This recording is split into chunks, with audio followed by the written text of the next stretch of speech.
Hey there, amazing English learners! Welcome back to another fantastic episode of the English Mastery Podcast. I'm Vey, and I'm here with my incredible co-host James. This is your absolute favorite destination for mastering English through natural, flowing conversations that actually mirror real life. And today, we've got something that's going to be incredibly practical and relatable for every single person listening. Absolutely, Vey.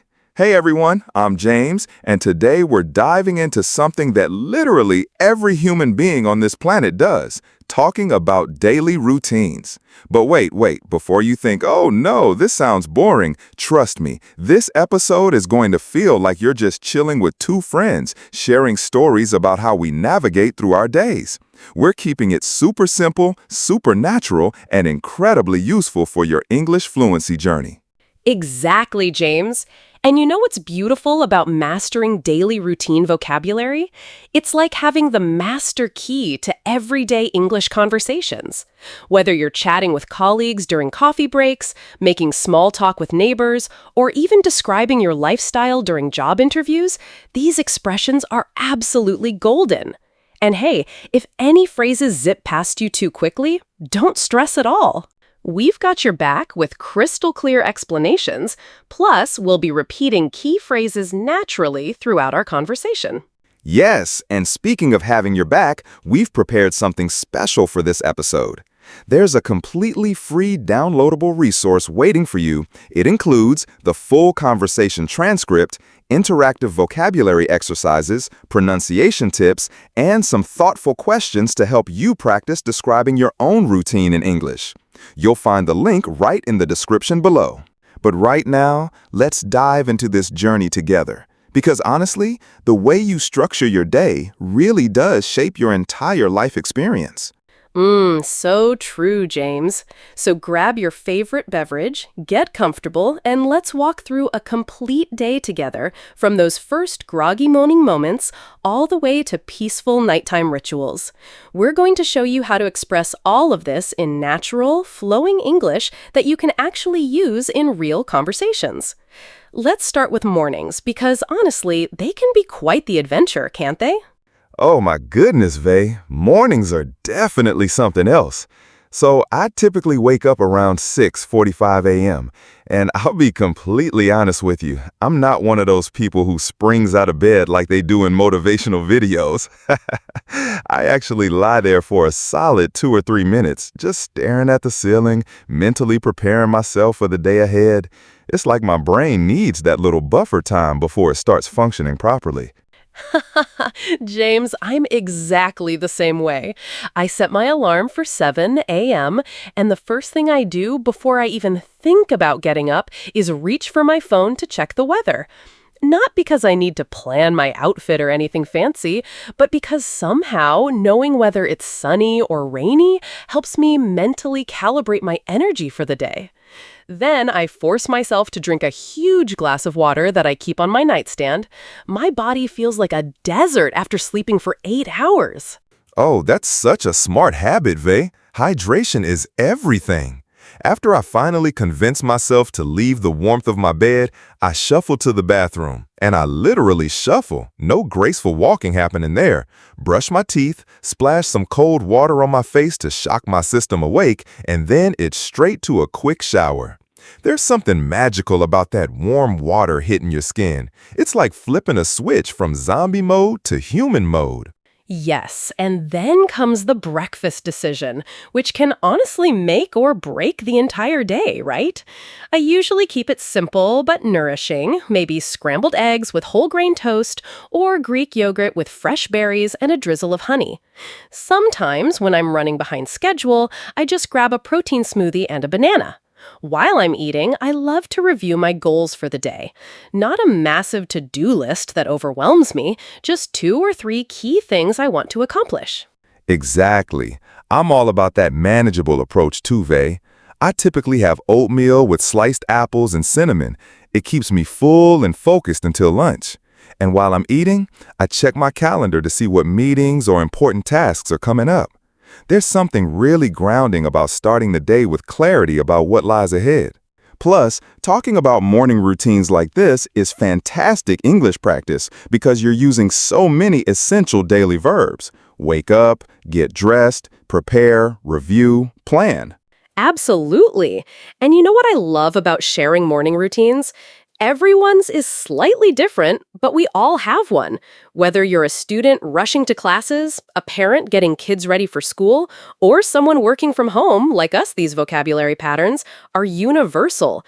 The key is finding what works for your lifestyle and being able to describe it confidently in English. Now, shall we move into the heart of the day, our afternoon activities? Oh yes, let's talk about afternoons. This is when the day really picks up momentum, isn't it? By around 12:30 p.m., I'm usually wrapping up my morning work tasks. I freelance as a content writer, so I spend my mornings crafting articles and blog posts. Once I close my laptop for the lunch break, I'm genuinely hungry and ready for some real food. I typically prepare something satisfying but not too heavy, maybe a quinoa bowl with roasted vegetables or a hearty sandwich with avocado and turkey. That sounds delicious, James. I usually finish my morning English tutoring sessions around noon, and by then I'm definitely ready for a proper meal. I love making stir-fried noodles with whatever vegetables I have in the fridge. Carrots, bell peppers, broccoli. It's colorful, nutritious, and takes less than 15 minutes to prepare. While I eat, I often listen to a podcast or some calm background music. It's my little midday reset moment. I love that approach, V. And here's something I've learned about afternoons. If I don't take at least a 20-minute break after lunch, my productivity just crashes completely. So I've made it a non-negotiable rule. After eating, I either take a short walk around my neighborhood, do some light stretching, or just sit on my balcony with a cup of green tea. No screens, no pressure, just letting my mind wander freely. Oh, that's so wise, James. I used to feel guilty about taking breaks, like I should be constantly productive. But now I realize that rest is actually part of productivity. After my lunch break, I usually spend the afternoon working on our podcast content, researching topics, writing scripts, or editing audio. It's creative work that I genuinely enjoy, which makes the time fly by. Sometimes I'll also respond to comments from our listeners or plan future episodes. Exactly. And I think our listeners can relate to this afternoon rhythm whether you're studying, working, or managing household responsibilities. There's usually this pattern of focused activity, nourishment, brief rest, and then back to meaningful tasks.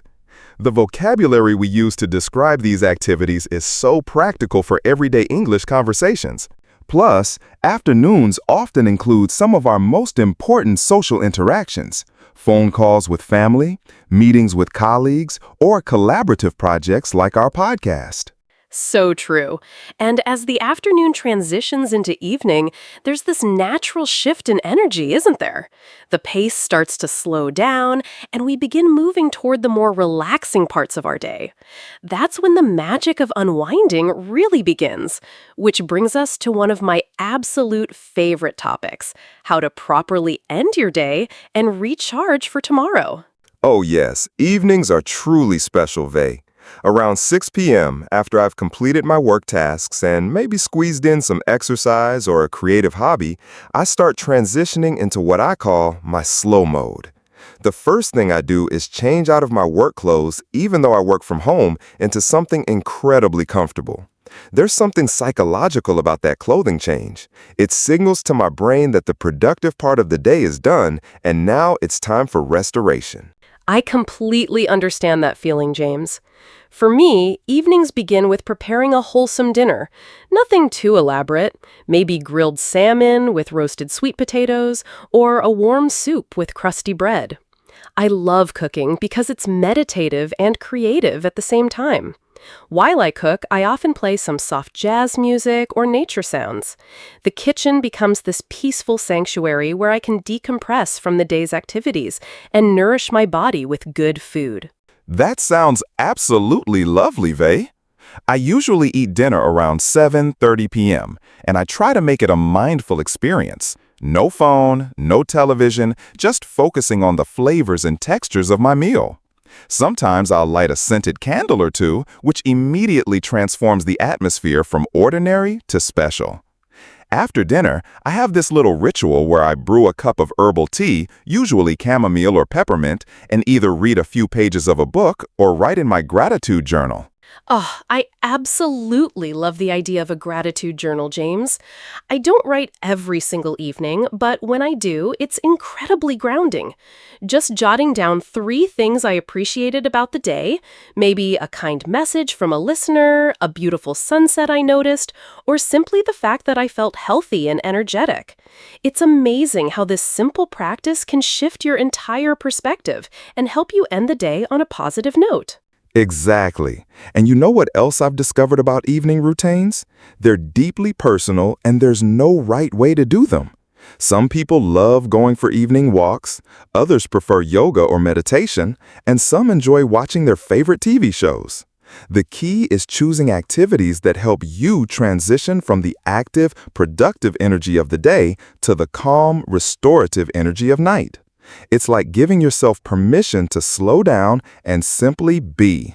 Beautifully said, James. And as we approach the final chapter of our daily journey, the nighttime routine, I think it's important to remember that how we end our day often determines how well we sleep and how refreshed we feel the next morning.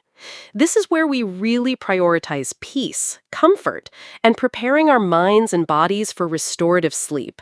It's such a gentle, nurturing time of day. Absolutely, Vey. My nighttime routine usually begins around 9:30 p.m. with what I call my digital sunset. I put my phone in airplane mode and place it in another room entirely. Then I dim all the lights in my apartment and run a warm bath or take a relaxing shower. There's something almost ceremonial about washing away the day's experiences and preparing for rest. I use lavender-scented body wash because the aromatherapy aspect really helps signal to my nervous system that it's time to wind down. Oh, I love that concept of a digital sunset, James. That's such a poetic way to disconnect from technology.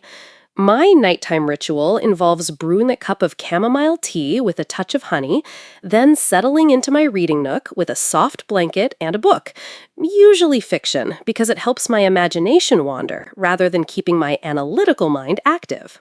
I try to read for at least 20 minutes, just letting the words and stories carry me away from any lingering worries or tomorrow's responsibilities. That sounds incredibly peaceful, Vey.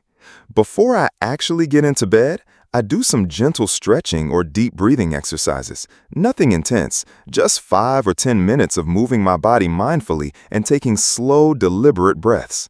It's like a bridge between the conscious, active part of the day and the unconscious, restorative part of the night.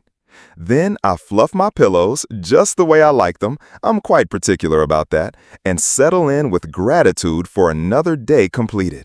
What a beautiful way to close the circle of a full day, James.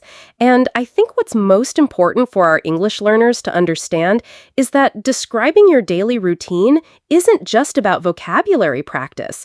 It's about sharing your life, your values, and your personality through language. When you can confidently talk about how you spend your time, you're not just communicating information, you're connecting with others on a deeper level and showing them who you are as a person.